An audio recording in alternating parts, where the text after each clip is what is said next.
Or let me ask you something. Have you ever noticed what happens when you stop giving someone the attention they're used to? Or especially a woman who has grown comfortable with your constant calls, texts, and presence. The moment you go silent, the moment you pull back, everything changes. And that's when the truth about her feelings is revealed, not in what she says, but in how she reacts when you ignore her.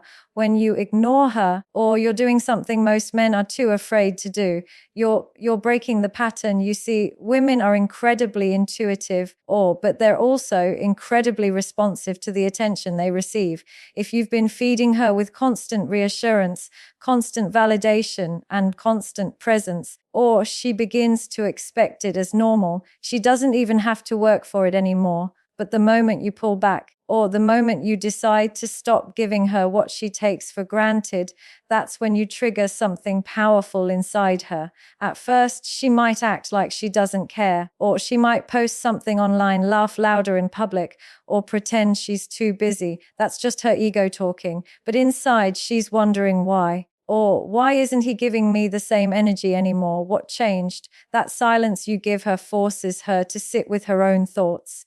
And let me tell you, silence is louder than any words you could ever say. When you ignore her, you take back control of yourself. You show her that your attention is valuable, not free. And here's the truth, attention is currency in relationships. The one who gives it away too freely loses power. The one who controls it sets the rules. She'll notice this shift. Or suddenly, you're not the predictable man she can depend on to always be available. Suddenly, you've become the challenge, and women are drawn to challenge. But understand this clearly, ignoring her isn't about being cruel, it's about balance. It's about teaching her that your world doesn't revolve around her. The moment she realizes that, she has two choices. Either she steps up, respects you, and invests more, or she exposes the fact that she was only there for the attention, or not for you. And trust me, either way, you win because you finally see her true intentions. She'll try to test you. She might reach out in subtle ways, liking your posts, or dropping hints, or even starting small arguments just to get a reaction. Why? Because when a woman feels ignored, her instinct is to fight for the attention she lost. And that's when the dynamic changes. She starts chasing you. She starts thinking about you. She starts valuing the presence she once overlooked. So when you ignore her, this is what she'll do. She'll reflect, she'll react, and she'll reveal. She'll reflect on why your energy has shifted. She'll react in ways that might confuse you at first. And most importantly, she'll reveal who she truly is and what she really wants from you. And that, my friends, is where your power lies. Have you ever stopped to realize how much your attention is worth? People think money is the greatest currency in relationships, but they're wrong. It's not money, not gifts, or not promises. The most expensive thing you will ever give to another person is your attention, because when you give it, you're giving something you can never get back. Time or energy, focus. Once it's spent, it's gone forever. That's why attention is currency and you have to expend it wisely. Most people don't understand this, or they throw their attention everywhere on people who don't deserve it, on distractions that waste it, on situations that drain it. Or they don't realize that the more freely you give it away, the less value it carries. When you constantly give your attention to someone without boundaries, without balance, it becomes cheap. And once your attention becomes cheap, you become predictable, replaceable, and overlooked. Think about it. When someone doesn't have to work for your attention, they stop valuing it. They start assuming it will always be there. They start taking you for granted. But the moment you withdraw it, the moment you stop feeding someone with the constant supply of your time and energy, that's when they suddenly notice how powerful it really was. That's when they realize the impact your attention had on their life. Attention is currency, and like any form of wealth, you need to budget it, invest it, and protect it. or you wouldn't hand out your money to people who waste it. So why would you hand out your attention to people who don't appreciate it? Or every time you pour your focus into someone who doesn't respect it, you're bankrupting yourself emotionally. Every time you chase someone who gives you nothing in return, or you're depleting your energy account, and every time you allow distractions to steal your time, you're losing interest on the most valuable investment you'll ever own, yourself. Or when you realize this, everything changes. You start becoming selective with who you give your attention to. You stop chasing and start choosing. Or you stop begging for scraps of validation and start creating standards, because your attention is not free. It's earned, and only those who respect it, reciprocate it, and value it deserve to receive it. Attention is currency. But unlike money, you can't make more of it. Every second that passes is gone forever. That's why it's priceless. So imagine wasting it on someone who doesn't even care.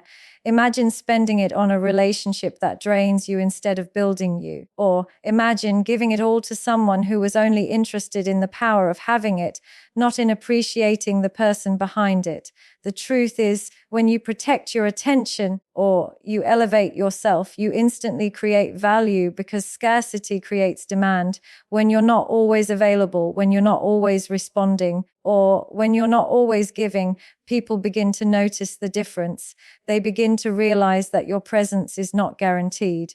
And the moment they feel your absence, or they feel your worth, that's the power of controlling where your attention goes. So from today, treat your attention like money. Budget it. Don't spend it on everyone, or don't waste it on people who haven't earned it.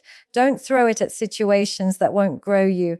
Invest it in yourself, in your goals, in the people who actually care, and in the life you want to build, because the greatest returns will never come from chasing attention. They will always come from mastering it. Attention is currency. And once you understand that, you'll stop living like a beggar who gives it away freely and start living like a king who knows exactly where to expend it. Or have you ever noticed how powerful silence really is? People underestimate it, but silence is one of the strongest tools you can ever use in human interaction. Words are everywhere. Everyone talks, everyone explains, everyone tries to prove their point. But the moment you go silent, everything changes. Silence creates curiosity, or it forces people to think, to wonder, to question. And that's where your real power lies. When you stop responding the way they expect you to, you disrupt the pattern. Most people live on predictable reactions. They know if they say something, you'll answer. They know if they do something, you'll chase, or they know your energy is always available. But the day you choose silence instead of constant explanation, the day you choose stillness instead of noise, or you instantly shift the dynamic. Suddenly, they don't know what you're thinking. They don't know how you feel. They don't know what your next move is. And that unknown creates curiosity. Curiosity is powerful because it pulls people toward you without you having to chase them. The more you speak, the more predictable you become. The less you reveal, the more they crave to know. That's why silence is not weakness. Silence is strategy. Silence is confidence. Silence is mystery. And mystery is magnetic. Think about it. When someone withdraws their words, don't you instantly start to wonder what's going on in their mind? Or you replay past conversations, you analyze their behavior, you even look for clues in small details. Why? Because silence creates a vacuum, and human nature hates a vacuum. When you don't fill the space with noise, they start filling it with their own questions. And that's when they begin to invest their energy in you. The problem is, most people fear silence. They're so uncomfortable with it that they rush to break it. They over-explain, they over-ext, or they overcall because they think silence means disinterest. But here's the truth. Silence doesn't push people away. Silence makes them lean in. Silence makes them pay attention, or silence makes them notice what they were too distracted to see before. In relationships, silence is often more effective than arguments. Instead of begging for respect, or instead of pleading for love, instead of fighting for attention, sometimes the most powerful thing you can do is step back, say nothing, do nothing, or let silence speak for you, because silence doesn't just create curiosity. It creates clarity. It reveals who truly values you and who only values the attention you give. Or if someone cares about you, your silence will disturb them. They'll wonder why you've pulled away. They'll feel the absence of your words. Or they'll chase the connection you once gave freely. But if they don't care, your silence won't matter. And that's exactly the answer you need. Or that's how silence protects your energy. Silence is not empty. Silence is full of meaning. It's full of power. It's full of the unspoken message that says, or I don't need to prove myself to you. And when you carry yourself with that level of control, you no longer operate from desperation. You operate from strength. Or the more you speak, the more you reveal. The more you reveal, the easier it is for people to predict and manipulate you. But when you master silence, you control the narrative, or you let people wonder, you let them think, you let them come to you. That's the beauty of silence. It puts you in a position of authority without you lifting a finger. Or so remember this, silence creates curiosity, but curiosity creates movement, and movement always brings truth to the surface. If someone is really invested, or they'll break the silence, they'll reach out, they'll try to reconnect. If they don't, they've just revealed their lack of care. Either way, or silence gives you the answer that words never could. From today, don't be afraid of silence. Use it. Guard your energy with it. Let people earn the sound of your words, or let your absence speak louder than your presence ever could, because silence is not the absence of communication. It's the highest form of it. And once you understand this, or you'll never fear going quiet again. You'll realize that silence isn't weakness, it's wisdom, it's power, and it always, always creates curiosity. When you shift your energy, or when you stop giving her the constant attention she's used to, when you finally pull back and choose silence over chasing, something interesting happens. Her ego will fight back. Or at first, it won't be her heart that reacts. It will be her ego, because the ego hates to lose control.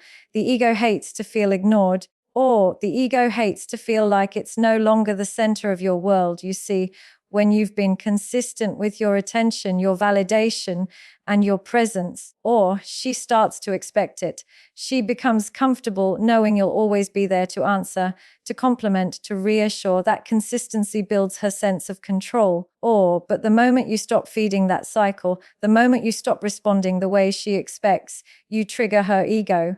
And the ego never goes down quietly, or her ego will fight back in subtle ways first. She might ignore you back, thinking she's matching your energy. She might post things to get your attention, or hoping you'll feel triggered to return. She might even act colder, sharper, or more distant.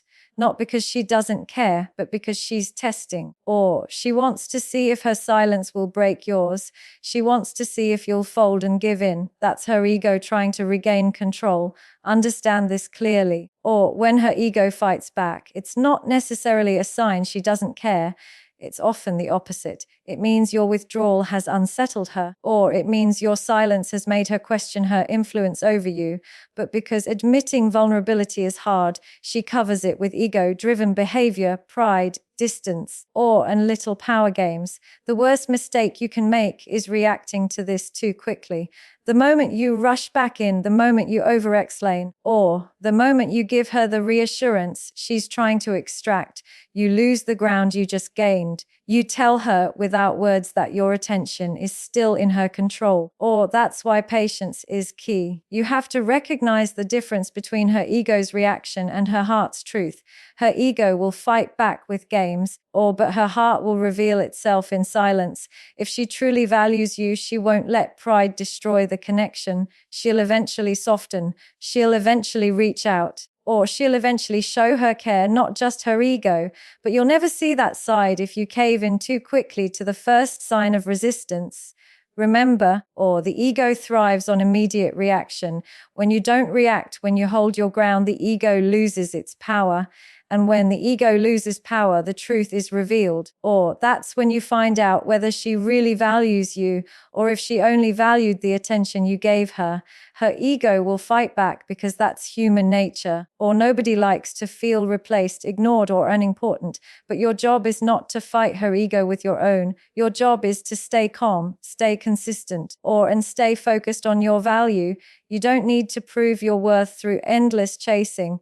You prove your worth by knowing when to step back, when to stay silent, and when to let the ego battle itself out. In that moment, you create clarity, you create space for truth, because if she truly wants you, she will break her own pride, or she will push past her ego to reconnect. And if she doesn't, then her ego was always bigger than her love. And that's your answer. So never forget this. Or when you change your behavior, when you stop feeding her with constant attention, her ego will fight back. She may resist. She may play games. She may test your patience. But don't be fooled by the noise. Ego is always loud in the beginning, but the heart speaks quietly in the end. And the one who has the strength to wait or to hold their ground and not give in too soon is the one who discovers the truth hidden beneath her ego. Because in the end, her ego may fight back, but it's her heart that will decide if she stays. Respect is one of the most valuable things you will ever have in this life. It's worth more than attention or more than compliments, more than temporary affection, because respect is the foundation of every healthy connection. Without it, love fades. Without it, loyalty breaks. Or without it, relationships collapse. And yet, so many people go through life begging for respect instead of demanding it. They beg for someone to treat them right, or they beg for someone to notice their worth. They beg for someone to give them the very thing they should be commanding by the way they carry themselves. Here's the truth. Respect is not something you chase. It's not something you played for. Respect is demanded, and it is demanded not through words, but through presence, through boundaries, or through action. The moment you start begging for respect, you've already told the world you don't believe you deserve it. And the moment people sense that, or they give you the bare minimum because they know you'll accept it. When you demand respect, you're not being arrogant, you're being clear. You're telling the world, this is my standard, this is how I expect to be treated. And if you cannot meet it, you cannot be in my space. That level of self-worth doesn't push away the right people, it attracts them, because the right people will always recognize and appreciate boundaries. It's only those who want to exploit you, use you, or belittle you, or who get offended when you demand respect. Think about it. Why do some people always seem to get treated well while others constantly feel overlooked? It's not luck, or it's not chance. It's the energy they carry. People can sense who respects themselves and who doesn't. If you allow disrespect, if you tolerate being spoken to carelessly, or if you keep giving to people who never give back, you're teaching them how to treat you. And once you teach them that, you'll accept less. That's all they'll ever give you. Or respect begins with you. You can't demand it from others if you don't give it to yourself first. If you constantly doubt yourself, put yourself last, or shrink just to keep others comfortable, you're sending the message that you don't see your own worth, and people mirror that back to you. But the moment you stand tall, or the moment you start honoring your own time, your own energy, your own boundaries, that's when people realize they cannot come to you with anything less than respect. Or understand this, begging for respect is desperation, demanding respect is self-love. And there's a huge difference. Desperation pushes people away. Self-love attracts them. Or when you beg, you're chasing. When you demand, you're leading. And leaders never beg for recognition. They create standards that others either rise to meet or fall away from. Or in relationships, this is everything. If you beg for respect from someone you love, you'll end up settling for breadcrumbs. Or you'll end up explaining your worth over and over to someone who has already decided not to see it. But when you demand respect, you stop wasting energy on convincing people, or you simply walk away from anyone who cannot meet your standards. And trust me, walking away is one of the loudest ways to demand respect without ever raising your voice. Or In friendships, in work, in family, it's the same. You don't have to scream. You don't have to fight. You don't have to beg. Or you simply show people through your actions what you will and will not tolerate. And the ones who truly value you will always rise to meet your expectations, or the ones who don't will fall off. And that's not a loss, it's protection. So let this be a reminder. Stop begging for respect, or stop explaining your worth to people who are committed to misunderstanding it. Stop lowering your standards just to be accepted, because the truth is, or the moment you stop begging and start demanding, everything shifts. People treat you differently. Situations align differently. Your energy attracts differently. Or respect is not optional. Respect is not negotiable. Respect is the bare minimum, and it is never begged for. It is demanded by the way you live, the way you speak, and the way you choose yourself every single time. Because in the end, begging for respect keeps you small. Demanding it makes you powerful. And once you understand that, or you'll never settle again. And as we close this message today, I want you to remember one thing clearly. Life will always test how much you value yourself, or people will push boundaries. Some will try to take more than they give. Some will try to measure your worth based on what you can do for them instead of who you are. But in every one of those moments, you have a choice. You can either shrink, beg, and accept less than you deserve, or you can stand tall, walk with dignity, and demand the respect that was always yours to begin with. Respect is not a gift, it's a standard. And when you refuse to lower that standard, you will lose some people. Yes. But understand this, the wrong ones will always leave when you choose yourself. And that's not a loss, it's a filter. It's life removing what doesn't belong so that space can be created for what truly does. So from this day forward, stop chasing validation, stop pleading for recognition, or stop watering yourself down just to fit in. Your respect, your worth, your value, it's not up for negotiation. And the moment you carry yourself with that truth, the world will have no choice but to treat you the way you deserve, because respect is not begged. Respect is demanded, and you right now have the power to demand